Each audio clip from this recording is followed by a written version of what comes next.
In this video we're going to do another optimization problem, and we know what's optimization again because we've got a set of restrictions and we're trying to find something about the maximum.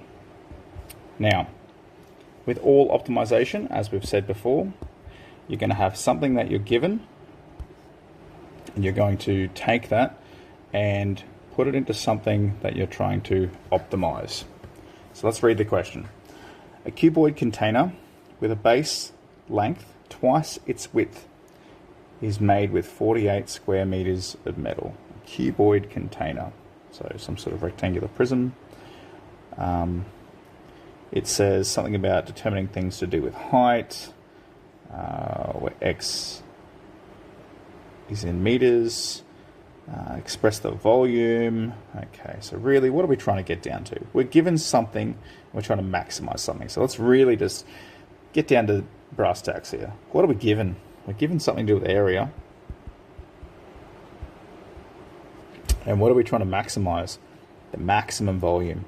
So we want to optimize volume. So a cuboid container with a base length twice its width. Okay, so again, let's think about what it would look like. So we might need to draw a little picture of it. Okay, if I draw a rough little picture, doesn't have to be perfect, or it certainly is not,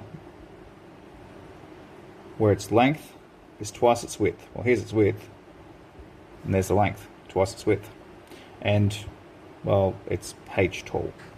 So now that we've got a rough sketch, it's always good to do a rough sketch of any of these optimizings.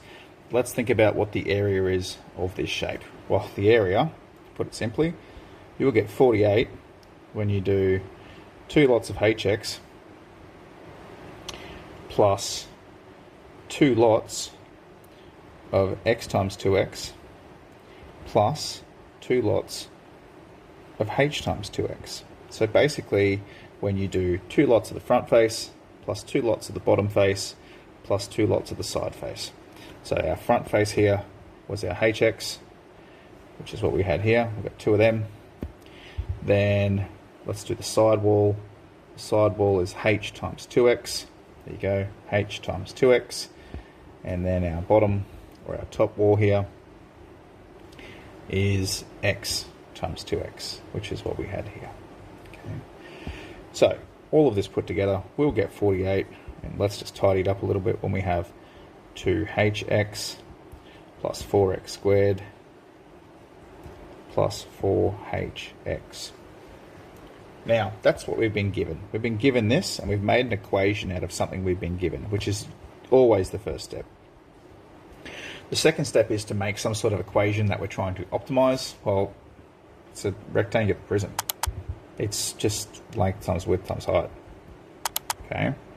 So if this was another sort of prism, you could do something like area of the base times by the height of the prism, or how long that prism goes for. So, for example, how far is this rectangle extruded across? That would be my h, and then this bit would be my a base. So in that case, if we do it like that, the area of the base is hx, and then the height of our prism is 2x, which is pretty much the same as length times width times height in this regard. So 2hx squared, that's our volume.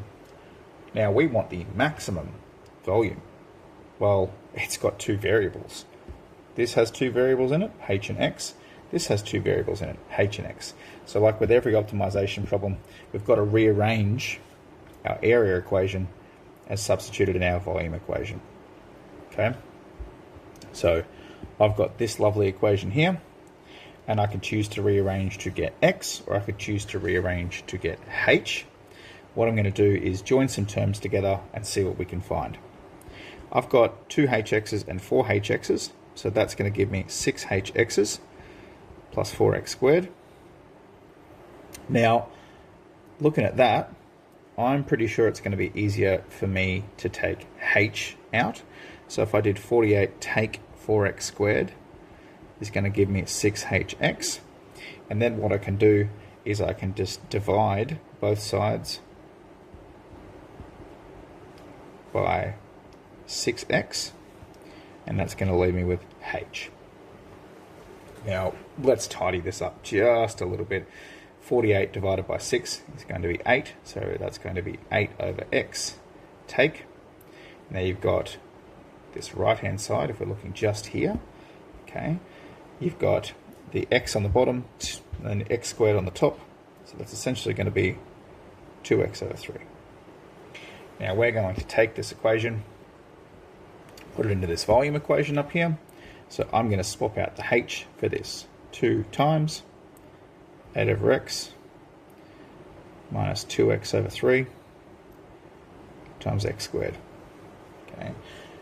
If we wanted to, we could tidy this up a little bit, but just having a look at back up here at our question, initially it said, hey, show us that that's what h is. Well, yeah, we did that right here. Beautiful. Lovely. Okay. It's not necessary. They were just trying to give you a hint.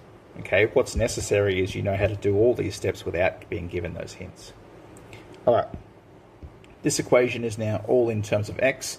So all we would need to do is graph in our graphics calculator. So when we find,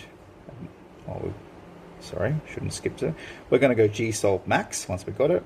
Our x value is going to be representing the width, okay? And then when we get a y value out of this, it's going to represent the volume.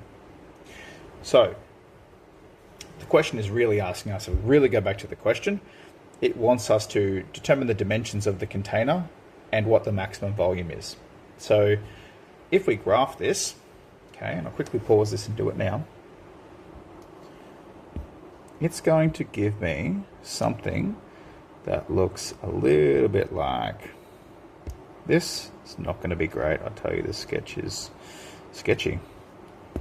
It's going to give me a maximum over here, shift gsolve max, a maximum at 2 and 21.3 recurring.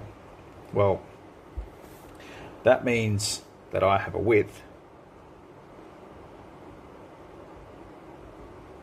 of 2 meters and I've got a volume of 21.3 recurring cubic meters. Now I haven't actually finished the full question. It says I need all of the dimensions. Well, let's just look up here. If the width is 2 meters, well, then the length is going to be 4 meters. That's pretty easy. And our height, well, we've got a height equation. It's 8 over x. 8 over x, take 2x over 3. So all we've got to do is substitute into it. 8 over 2 times 2 times 2 over 3, which is going to be 4 take 4/3. Okay, 4 take 4/3 is going to be the same as 4 take 1 and a third. So it's going to be 2 and 2/3. If you don't want to work in mixed fractions, what we can simply do is say 4 is the same as 12/3, take 4/3 is 8/3. Okay, and like we said before, 8/3 is 2 and 2/3, depending on how you want to work. Now, or again, if you had a calculator, 2.6 recurring, or 2.67, depending on the means. All right, meters, meters, meters. Now, does this check out roughly? Well, let's just estimate if you had a box that was around about 2 by 3 by 4. 2 times 3 times 4 is going to give you about 24, but we've actually got a bit less than that. Well, yeah, which is 21.3. So seems like a pretty reasonable answer. I think we've done well.